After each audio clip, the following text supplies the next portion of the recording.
This is at least the third time this year that a federal judge in Maryland has found the Trump administration in direct violation of a federal court order. Today, the focus was on a man called Christian, his pseudonym in court proceedings. Now 20 years old, he came to the U.S. as a minor, fleeing danger and threats in Venezuela. And because of that, he's a protected member of a class action settlement agreement. The government not allowed to deport him until his pending asylum application is resolved. But in March, ICE deported him anyway to the notorious CCOT prison in El Salvador. The next month, the federal judge in Baltimore overseeing the class action called it a clear violation and ordered Christian's return to the U.S.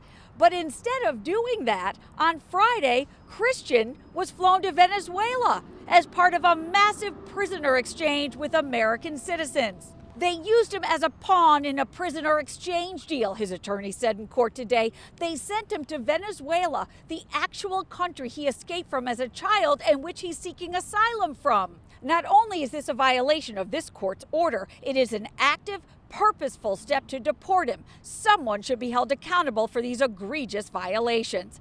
The feds insisted they are complying. The judge said she see no proof of that and ordered the government to facilitate his return. Should Christian wish to return, the U.S. government will work to facilitate that, the Fed's lawyer said. As of yesterday, it is our understanding he's not in custody. Class counsel needs to be the one to reach out to him, not us. We've tried that, his lawyer said, but the feds won't give us the contact information. Are you willing to assist? The judge asked the government's lawyers, who never answered yes, only said, we'll see. We have to talk to our client. Christian's lawyers today said they plan to file a motion seeking criminal sanctions in the next 10 days. At U.S. District Court downtown, I'm Kate Amara, WBAL TV 11 News.